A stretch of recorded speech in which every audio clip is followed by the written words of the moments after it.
Good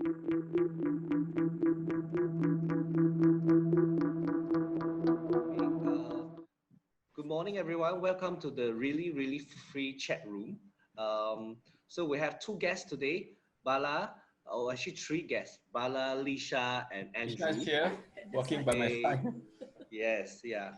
So, okay, hi, hey, both of you. Good morning. Hello. Good morning. Yeah. Okay. Okay. What do you, I just wanted to I think we have a short snippet to play from Rosemary's message. Basically, we're asking our friends, what do you hope will happen with the nature and the environment and the earth at the end of this circuit breaker. So Rosemary will play Rosemary message in a while at the end of this thing, and then at the end of this, and then we can have. Do you wanna? Shall we talk about this, Andrew and Bala? Like, what do you think? Um, but I mean, we're seeing a lot of news about animals coming out to like stroll in the human world and spend time in the human world because the humans are hiding at home or being kept at home. So that seems to be also the air is getting better, less pollution ever, right? So it seems that the and also I think the recent documentary, I don't know both of you watched it, the Planet of the Humans. So human seems to be the equation that sadly is destroying the world. Uh, but when we are away, then you could see parts of this becoming better. So the environment becoming better, or we're starting to see animals appearing. So what do you have to say about all this news that's coming out? Well, we humans have invaded almost every inch of planet Earth. So when we keep indoors and we, you know, definitely the more adaptable animals would take over the empty spaces. Yeah, it's just like you clear your lawn of grass, you leave it alone, and then soon you see other plants colonizing it. Yeah, so I think we should learn that. It's a lesson for us to learn that we must learn how to share our spaces with other living things. So this is a good opportunity to observe and understand, and you know Yeah. that we should share. Yeah. Okay, so what about you, Bala? What we have been observing, me and Lisha, cooped up in our home, is a lot of creative videos that have come up and very thought-provoking videos about the nature of the virus and what it has caused us to do. It has forced us to go into hibernation to, give us an opportunity to think about what we have done. But I'm not sure if all of us are on the same page on this, on how we should deal with the crisis and about using this time, this moment, as an opportunity to truly reflect on our impact on the environment. I'm not sure whether we are all on the same page with that, because lately what we've been hearing is, don't worry guys, soon we're going to lift all the bans little by little and we'll be business back to usual, back to normal business. That means we're going to repeat what we did before lah. So how much has that changed? And you mentioned the documentary movie by Michael Moore. A lot of people are attacking the show. We just saw it, me and Lisha, the other day. It is very bleak. After the show, you feel like, walao, this is really, really sad, because they're talking about alternative renewable energy, right? But then to put these renewable energy things in place itself requires a lot of raw material being used. And then how reliable are the wind turbines, because it's not constant. So you need to have a biomass producing a facility beside the wind turbine, just in case the output goes down, they just kick that in, and which again contributes to the process of putting pollution up into the atmosphere. So yeah, the movie, and today I've been trying to look for his response on the criticisms. Many people have criticized. So basically, what the video that I saw of Michael Moore today is that he says that he is not against the renewables. It's just that we need to go beyond. We need to look for lifestyle choices that we have made, that is going to be even more impactful. And then we, of course, obviously have to come up with a better solution to mitigate this crisis, this planetary crisis. Yeah, have to choose the lesser of two evils all the time. I mean, no doubt we eat organic, but organic can also have a negative impact on the environment. Sure. We choose gas rather than electricity. So all these are choices. Have to choose the lesser of two evils. Not. There's no perfect sort of solution. True. There was also mention of the 350 CO2 particles per million in the air. I think we've passed 400 already. I think we've passed 400 2 years ago. So it looks like we've come to a point where we are not going to turn back as such. So the mitigation period maybe is, the time where we could have turned it around maybe is probably over. I'm not sure. I'm not an expert in this, right? So yeah, it is quite bleak in that sense. Yeah. Have you watched it, Andrew? Have you watched the documentary? No. I don't want to be getting depressed watching it. Maybe I think it's very bleak. Maybe a dangerous situation. What? Maybe a dangerous situation to do that at home. Oh, is it? Oh. Now that we are locked down. Now that you're locked down, yeah. I think we should also appreciate the fact that he put the film out there for free, because his other films are paid for in the movie theaters, etc. Right. And he coincided it with Earth Day's 50th anniversary, if I'm not mistaken. Yeah. But he's not Michael Moore is not the director, he's the narrator. So I think that it's a different film director though. Yeah, I think there were 3 people who did the film together. They were long-time collaborators. So I think on this one, Michael Moore took a backseat, but it's a Michael Moore film lah. That's what he says there.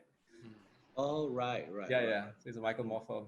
So straight away, when you say a Michael Moore film, you can expect some kind of controversy there, depending on which side of the spectrum you come from. Yeah. It's very interesting. I think maybe that idea about how to actually people need to seriously think how to share, right, the Earth's resources, or to share the Earth, right, as Andrew said, and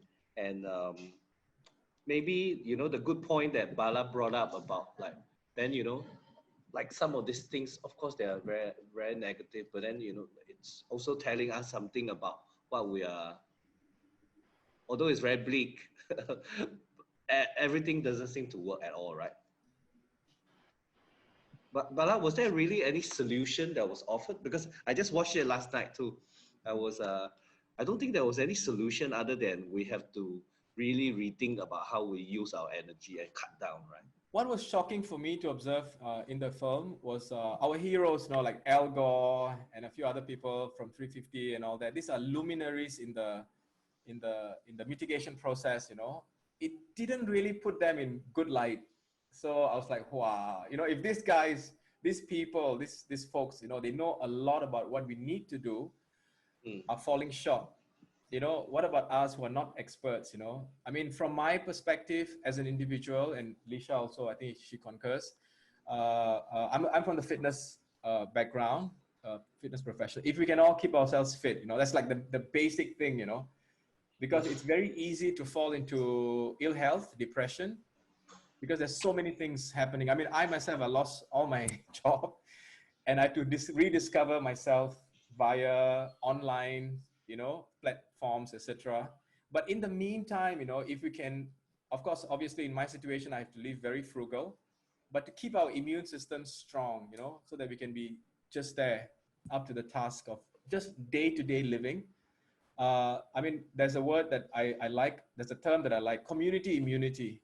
It means that if I'm healthy, it's not enough. We need to get the people around us to be healthy as well. which was the intention behind my storytelling exercise session yesterday lah. Just to get more people up and exercising and keep the circulation going, keep the spirits up, you know, at a very basic level lah. Because the bigger issues, I think we're not experts. We don't have solutions to those big issues. Yeah.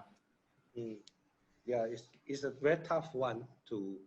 I mean, the issue is so big. It's huge. Basically, I mean, for Andrew, some of the activists in the film, they were really like, yeah, even solar is not fossil free. Solar is made out of like coal and quartz, you know, all these things. It's really tough. Yeah, it's really tough to see anything. And then, you know, they didn't touch on nuclear at all. Like, for example, there was in the film, I don't want to give the film away, but there was this big festival, this musical festival in conjunction with some Earth Day or something like that. And then it's so optimistic. Everyone is singing, everyone is dancing and enjoying themselves as if they found a solution. And I've actually witnessed this here during Earth Hour, I think 2 years ago. Or was it last year? Was it last year? 2 years. 2 years ago, we went to Marina Bay and there was a huge event. It's like a big festival with a gigantic stage with tremendously huge speakers, and the lighting was everywhere and you can barely hear each other speak, like as if you're in a disco, you know? There was a run being completed. There was a run. Yeah, so it's like, it's so celebratory, you know, although there are stalls selling things made from recyclable things and all that. I'm not sure whether there's some greenwashing going on. If you just calculate the amount of energy we need to put that event up, I think it's really, really extravagant. It was by WWF. I'll just put it out there, you know, what is nothing to hide, right? Yeah. So you're like, you wonder how much they're getting paid because they are very rich, of course, probably the richest, I think. And how much of that goes into the actual mitigation, how effective the mitigation process is. I don't know. I don't have answers. But I was just shocked by how optimistic everyone was. I couldn't stay for too long because I couldn't even have a good conversation with my people around me. It's too loud. So there's no deeper thought involved.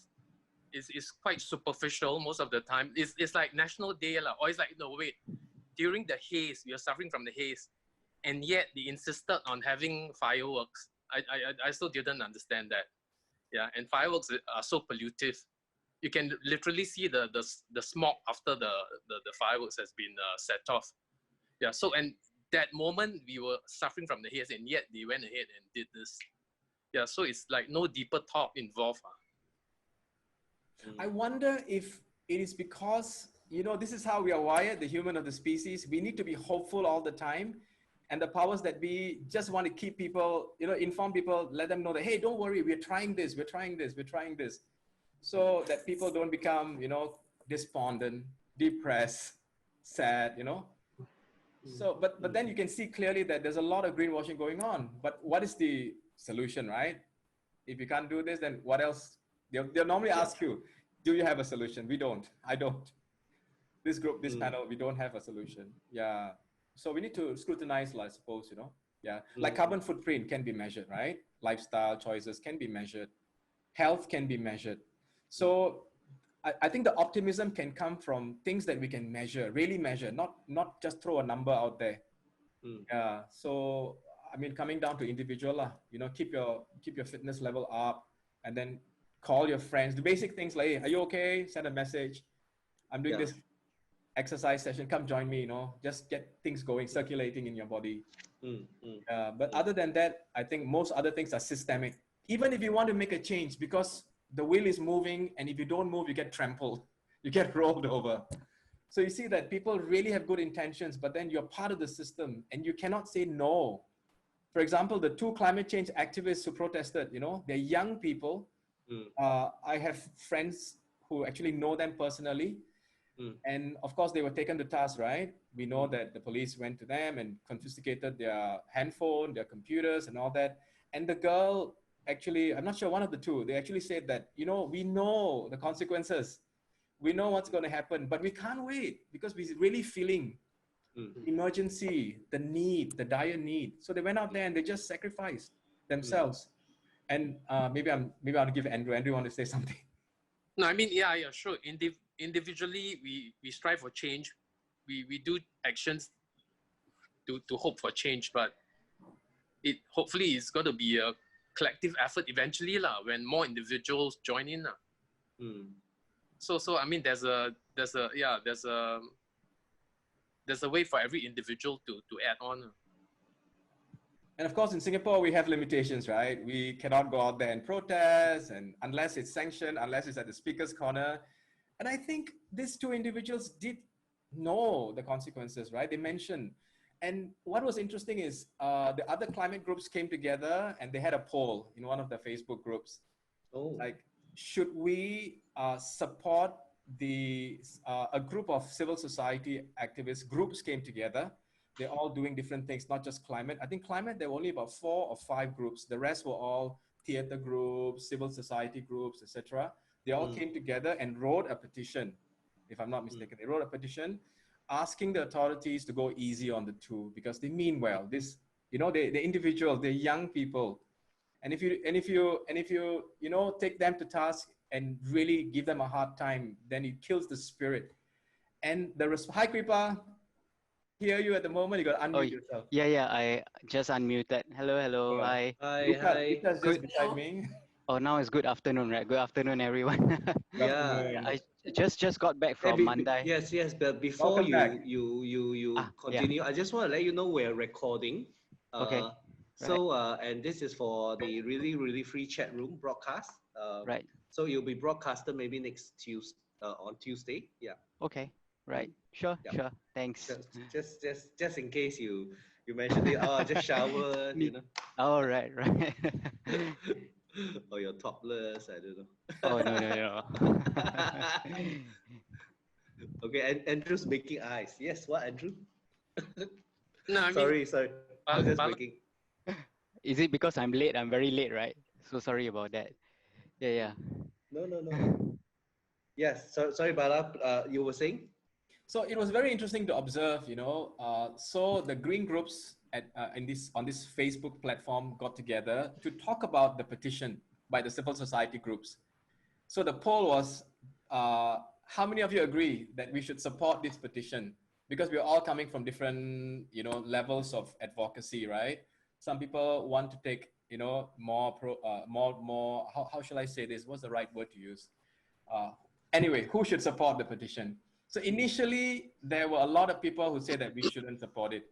And then, like all things, like all polls, after a period of time, when you see a lot of people supporting, more people voted, yes, we should support this petition by the civil society groups. But there were several key activists, leading activist groups in Singapore, as well as individuals who came out and said, no, we won't support this sanction. So then one individual, I don't want to mention who, Singapore is so small.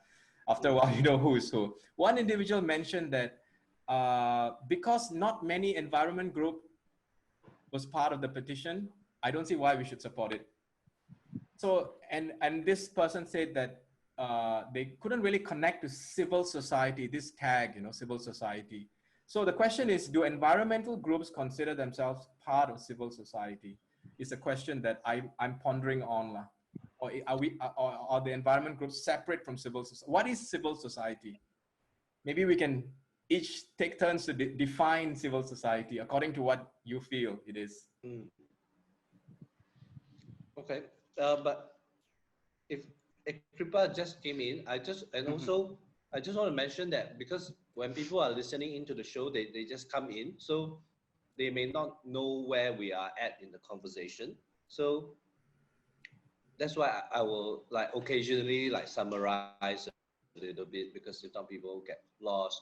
So we're talking about environment and nature and the planet Earth during the COVID-19 situation. So what happens when basically what we're saying is that the Earth used to be in better shape than before, and we're seeing animals walking around, and so what happens when we lift the movement restrictions, are we going to go back to business as usual? And that's what this conversation is kind of about. Right. Yeah. Right. So that's the short of it. Yeah.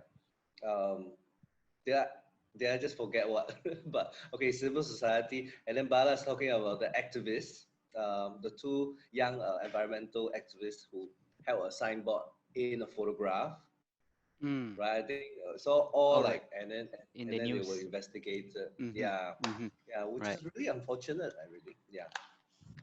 You know, like we're in the middle of COVID-19. You have time for this. Mm-hmm. You have time to charge them and investigate them. Yeah. Right. So Right. yeah, yes, yeah, and robot dogs. I don't know if you've seen the robot dogs in Bishan Park. Saw some pictures. Oh yeah, yeah. I saw it on the news again. Oh, Yeah, they the look so safe frightening. distancing robot dogs. Yeah. Yeah, yeah, Okay. yeah, yeah, yeah. It's crazy. So, but yeah. So I think Bala's opened up the question about civil society. What Mm-hmm. and how some green groups don't think that they are part of civil society, and I think this is a very general problem that we keep thinking that the the activists who sacrifice themselves don't know. I'm sure they know actually. They understand. I'm sure the other people will try to talk to them, and yeah. But I think we have to respect people's decision for wanting to, and that's their choice actually. Yeah. Mhm. Yeah, I guess the politics is correct, right? I mean, in that sense, it's true that some things that you should really is. I think the earth is in a situation that's so drastic that something really needs to be done. So as educators, if you are in a capacity of an educator, a teacher, you have to transmit the contemporary culture. So you tell your audience, especially if they're younger, the limitations of protesting, right? If you get protest, you'll be arrested. Simple as that. If you protest without a permit, you'll be in trouble. So this has to be Mm-hmm. disseminated. And then there's the question of free will, correct? So these two individuals, they know the culture of the land. And despite of the fact that they know what is going to happen to them, they took it upon themselves to make that placard and they went and took that photo. And then as a consequence, all these things happen. So there's free will on one hand, and then there's how we should behave in front when we are in a capacity of as a moderator or an educator. Yeah, but anyway, the question of civil society, I mean, Singapore is quite hazy, lah. You can see that the green groups are not so sure. Like, I don't know how much I'm going to put myself out there. Maybe I should hold back, restrain, and then see how the process goes. And then based on that, I would maybe change my views. I don't know. It's very interesting. Maybe we are still at our infancy, lah, because we are what?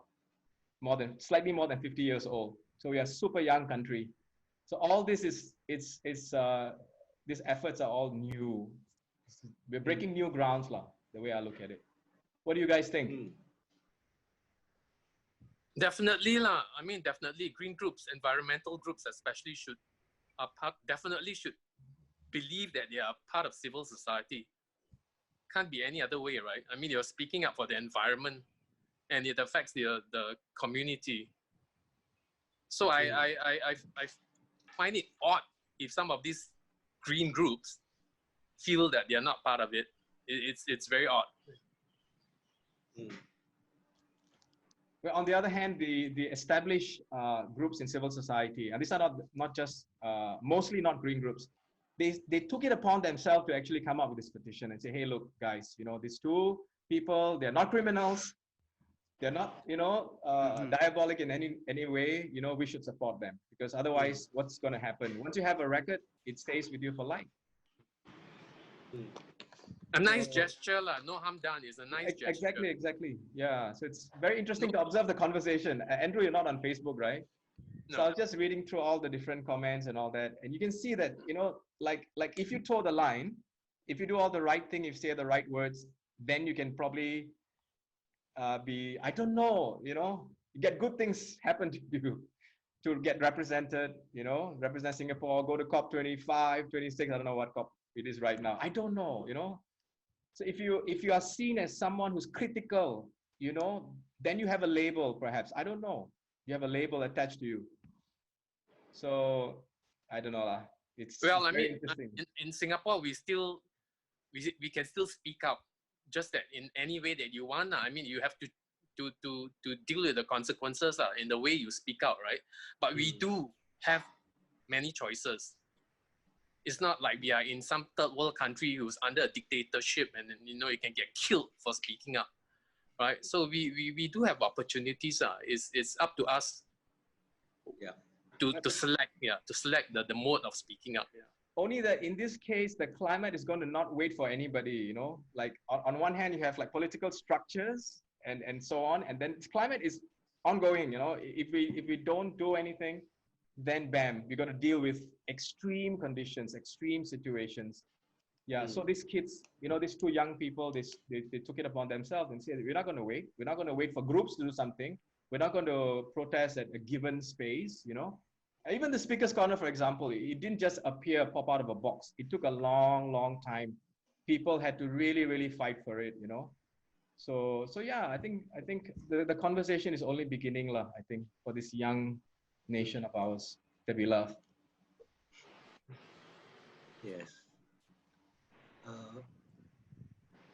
Kripa, do you have anything to add or? Yeah, I mean, I didn't follow the conversation from the start, from the beginning, but I think Bala is. I think what you're trying to say is the green groups are not taking a firm stand or something about this issue.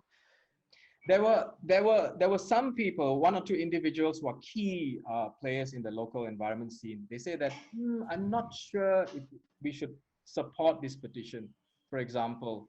And there was another individual who said that of the list of people who signed that petition, there are only 4 green groups.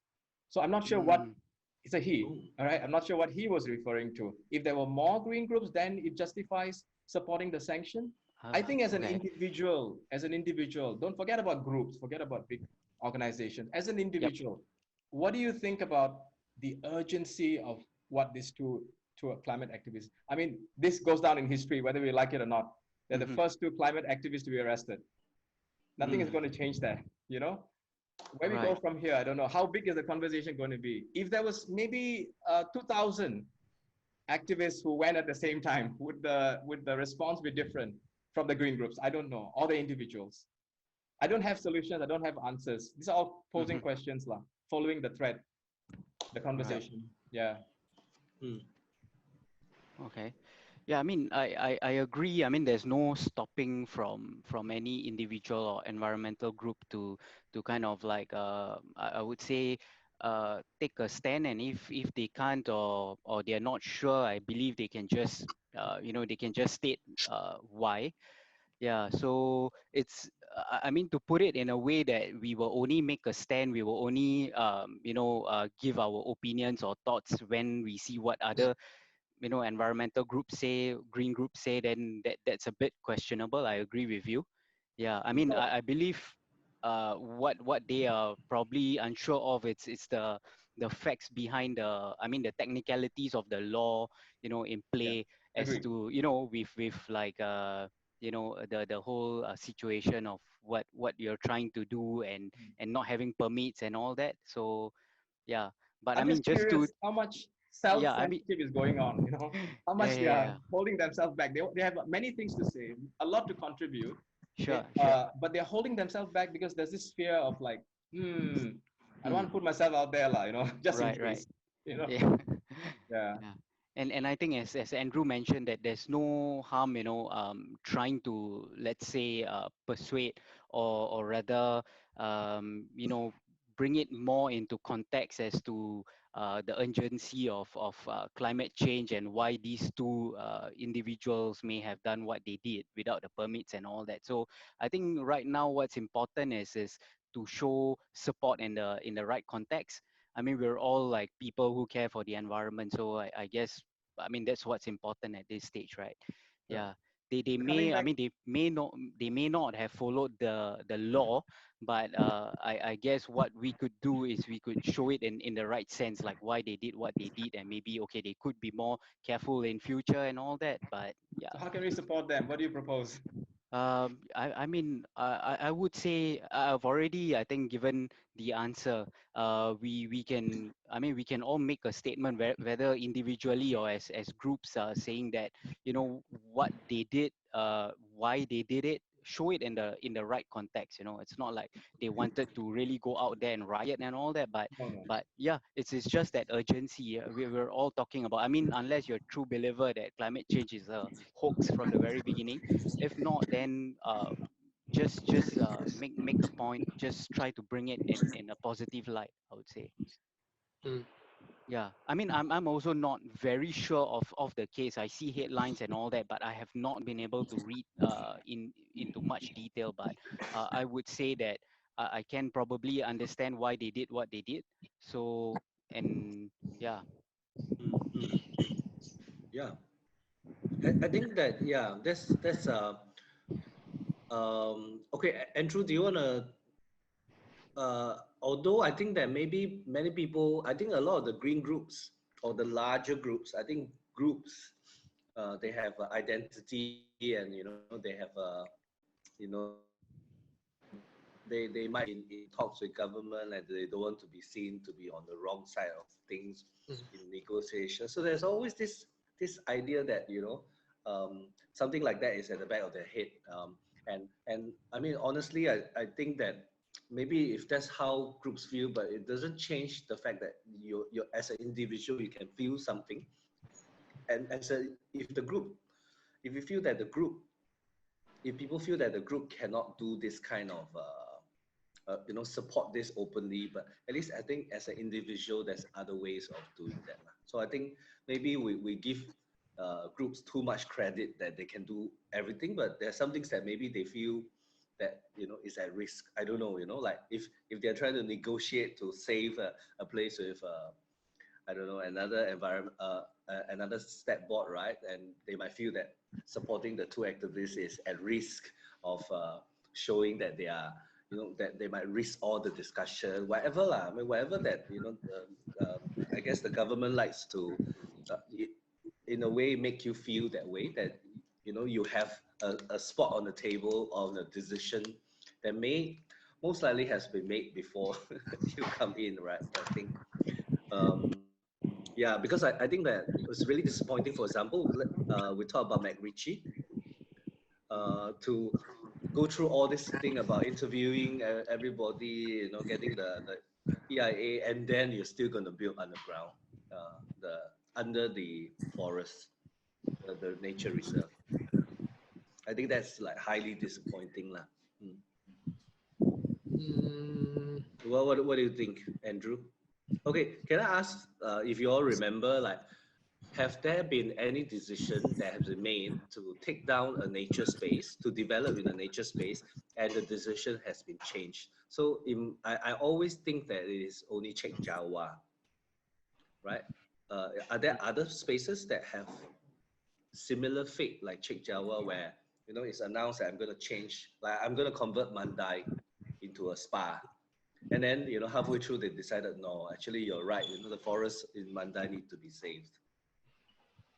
Like more than 20 years ago at Lower Pierce, they wanted to clear part of the nature reserve at Lower Pierce to extend the golf course there. But this is about more than 20 years ago. And, Right. and due to public pressure, yeah, they stopped the project. I mean, they put it on hold until now. Oh, right. So that historically, that I think that would be the one. Oh, that would be the first.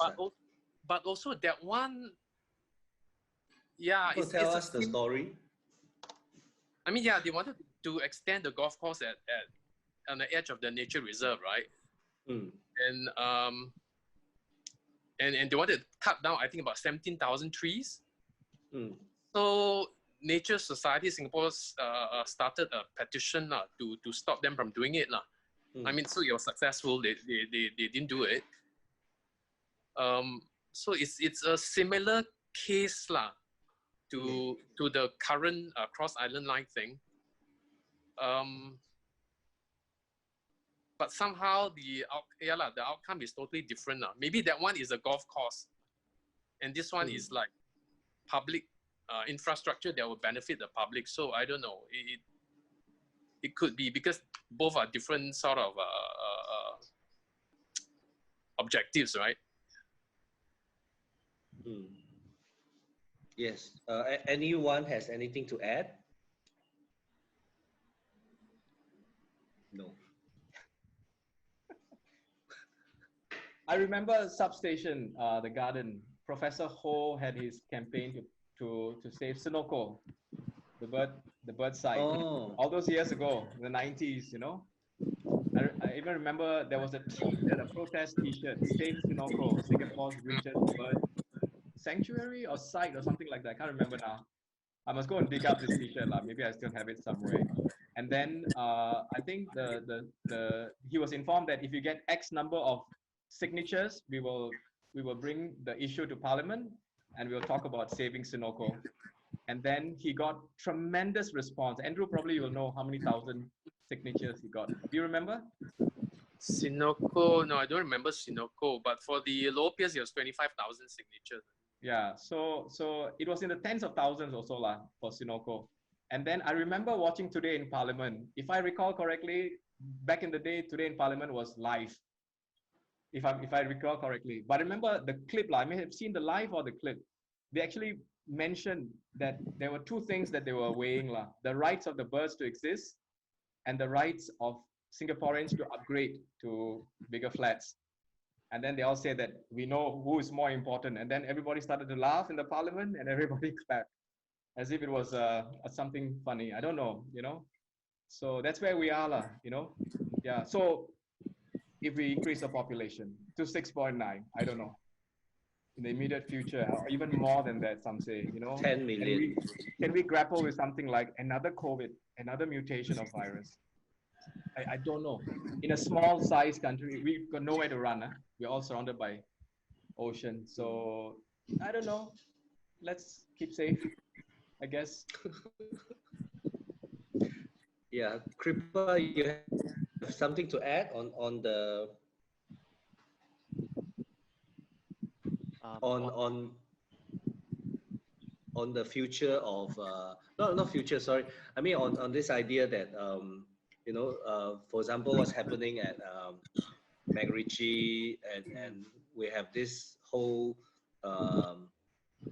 consultation with everybody, you know, the Nature Society, you know, and the EIA and the ground testing, just, and also the public on the public on whether the, you know, they should build the MRT line around the nature reserve or under the nature reserve, and all that has came back to that. Oh, let's still do it underground.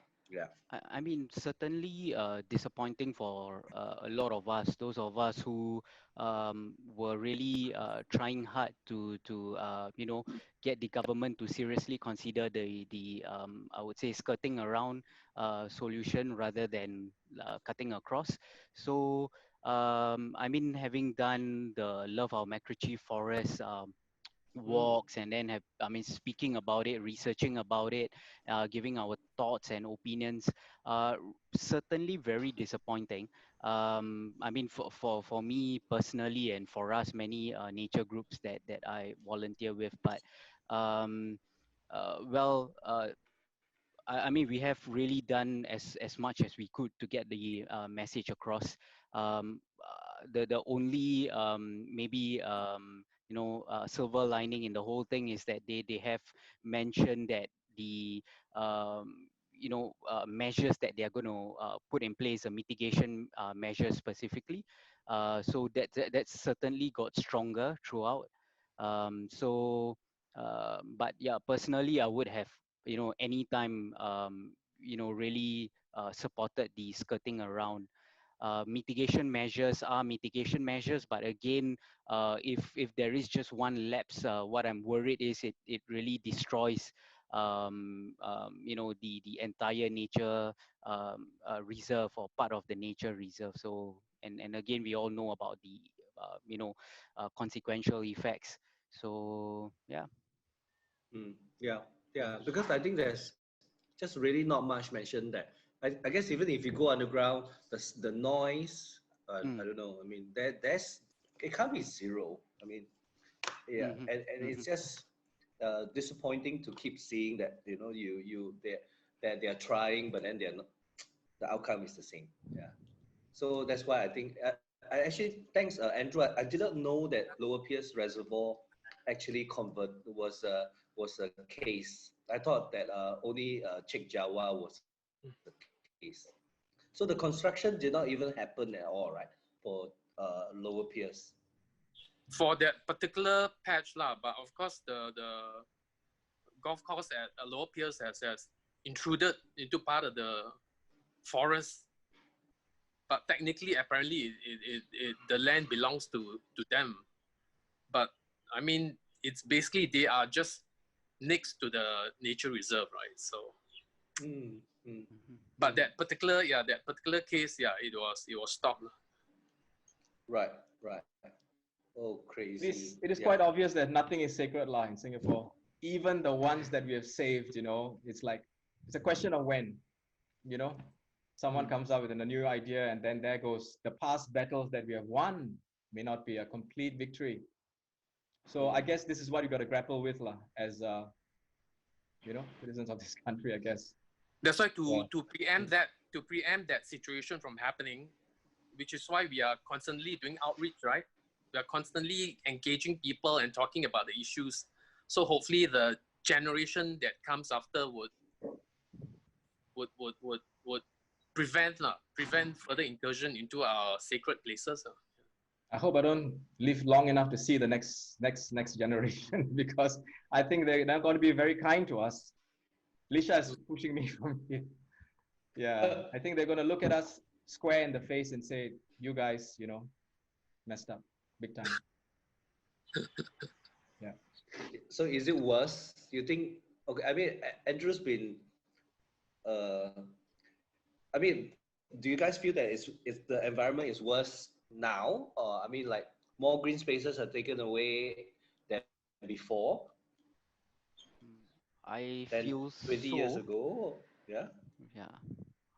I also feel so, right? Yeah, I mean, 20 years ago, I would still have been in school, but even then, Are you saying you're very young? Yeah. This guy, right, whose friend is indirectly. he? So handsome.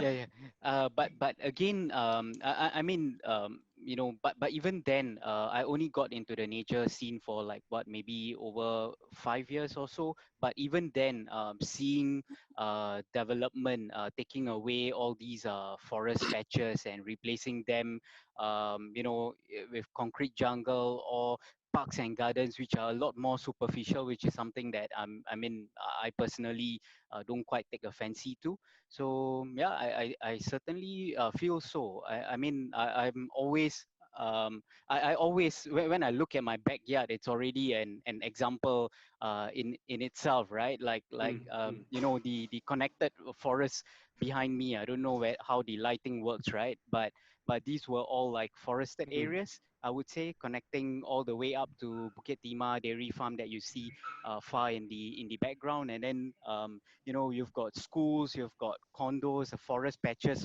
So this is something that I see every single day. It's a reminder to me how the forest looked like when I was younger, and how it looks like now.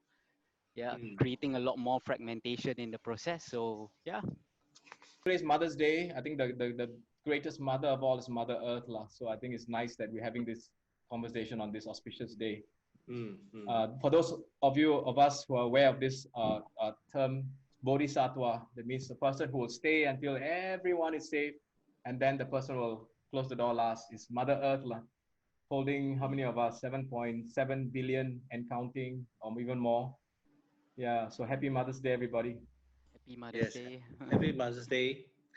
Any last words before we do call to action? So what should happen? Like what we asked Rosemary, what do you hope to see at the end of this COVID-19 situation?